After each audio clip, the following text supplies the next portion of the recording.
Let me start by saying that I don't drink, smoke, or mess with anything mind-altering. So I can confidently say that what I saw and heard last New Year's Eve wasn't a hallucination or drunken misunderstanding. It was absolutely real.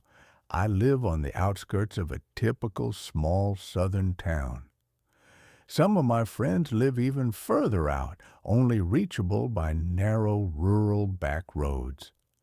One friend in particular, Darren, lives with his family in one of the wealthier neighborhoods nearby, accessible only by way of those winding country roads. Every year, his parents throw a New Year's Eve gathering and invite all their friends and family. I'm always included. It's something I look forward to each year, especially when that formal invite arrives in the mail. As is often the case in the South, winter weather doesn't always show up on schedule. It didn't get truly cold until a few days before the holiday.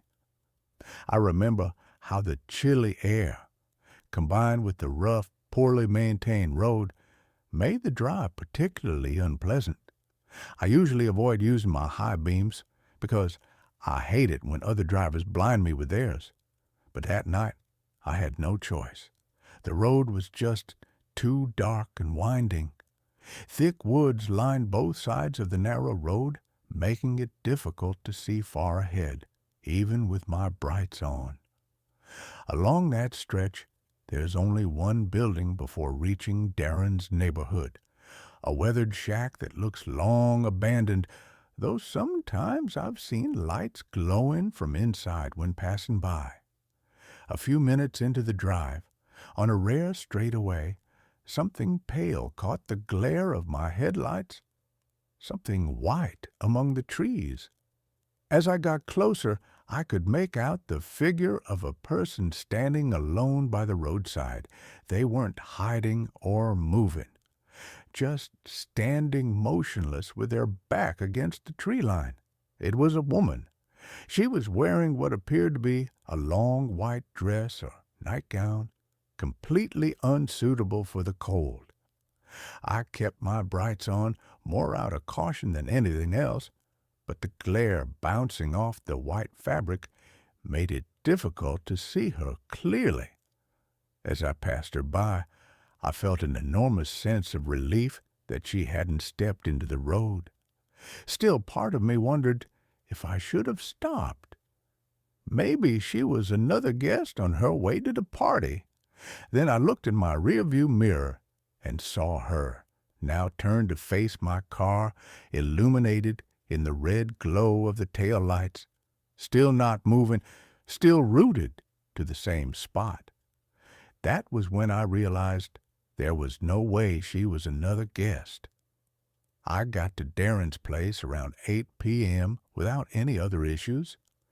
I parked among the dozen or so cars arranged in a gravel loop in front of his house. The neighborhood, like most out there, is spread out with large homes surrounded by forest. The party lasted through the night. We watched both the ball drop in New York and celebrated again at midnight when our own time zone hit 12. Gradually, people began to head out. I hung around a bit longer to help clean up as I usually do, since I'm pretty close with Darren and his family. By the time I left, mine was the only car still out front. When I started the engine, a warning light came on, low tire pressure. My car is older, so it doesn't specify which tire or how many are low.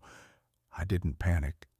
This tends to happen whenever it turns cold quickly after a warm spell. I figured I'd be fine to get home.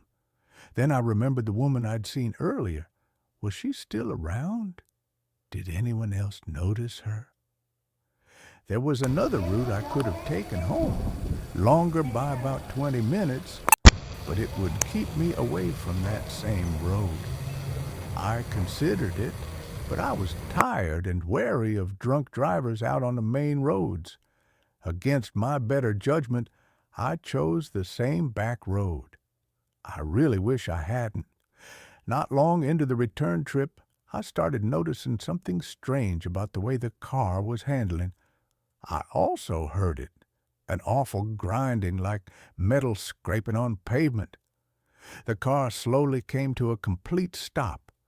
I cursed under my breath. This wasn't the usual low-pressure issue. Something was seriously wrong. Against every instinct, I got out of the car to check.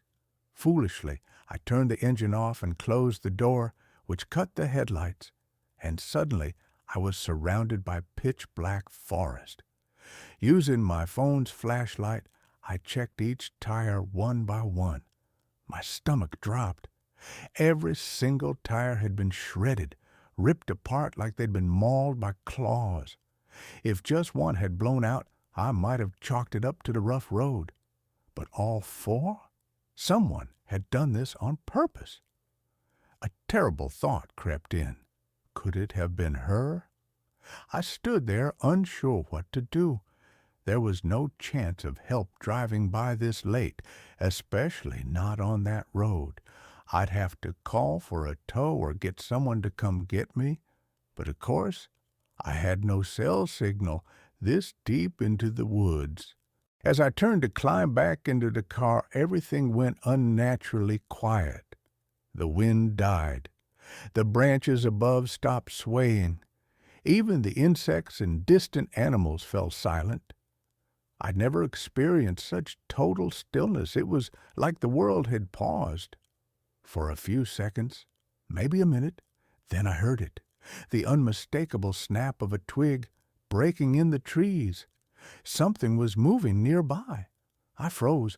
I shut off my flashlight, plunging myself into total darkness. The sound of rustling leaves followed, too deliberate to be a small animal. A deer, maybe? But no. This was the kind of silence prey makes when something is hunting. And Dale, then came the voice. vámonos. I see you. My Volteame a breath caught. ver. I couldn't move, couldn't even scream. It was a woman's voice, soft, nearly a whisper. But clear as day, it came from somewhere just beyond the tree line, maybe 15 feet away. It wasn't threatening. Somehow, that made it even more terrifying. Then she said, "Can you see me?" That's what finally snapped me out of it. My body took over, choosing flight. Disoriented in the dark, I had no choice but to turn my phone light back on to see which way to run. I pointed the flashlight straight ahead. There she was, standing at the forest's edge, now fully visible. Her white dress was filthy, stained with something dark. Her skin was ghostly pale, and she looked unnaturally thin. Her matted gray hair fell well past her shoulders. But it was her face that truly paralyzed me. Part of her jaw appeared to be missing, yet somehow she was smiling. I stared for a second, frozen in horror, then bolted. I ran as fast as I could back down the road toward Darren's house. That old shack I mentioned earlier was in the opposite direction, technically closer. But what if she lived there? I didn't stop to consider the logic. I just ran.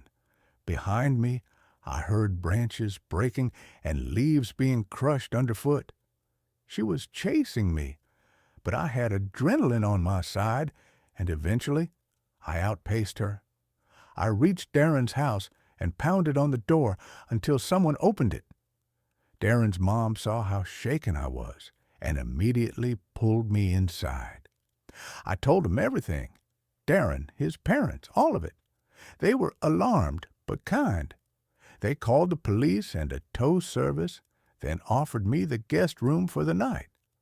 I accepted without hesitation, only after finally messaging my family. The police said they'd send officers to look around the area that night. I could retrieve my car and file a full report in the morning. For now, all I wanted was to shut my eyes and pretend the whole thing hadn't happened. But that night still wasn't over. I was awakened by a light tap against the second-story window. I checked the time on the clock beside the bed. 3:14 a.m. Of course, there were no curtains or blinds on the windows. I refused to look out until I heard that same voice, muffled through the glass. "I see you." She had followed me. She chased me all the way back and was now throwing rocks to get my attention. If I had considered looking outside before, I sure wasn't going to now. I stayed rooted to the bed, eyes wide open, waiting for daylight and the safety of Darren's family waking up. By morning, she was gone. I told them what I'd heard, and we checked outside together.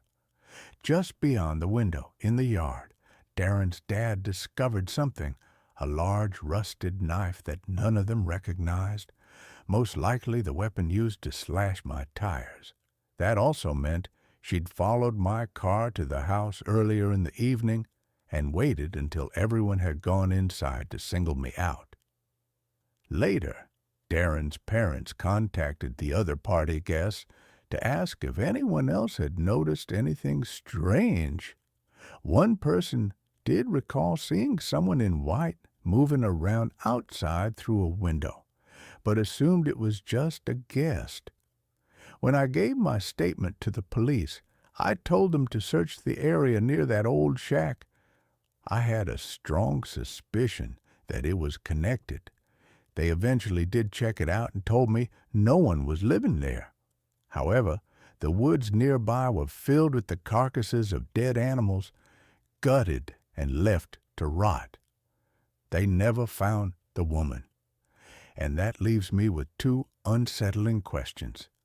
How did she find me so quickly after I left the party?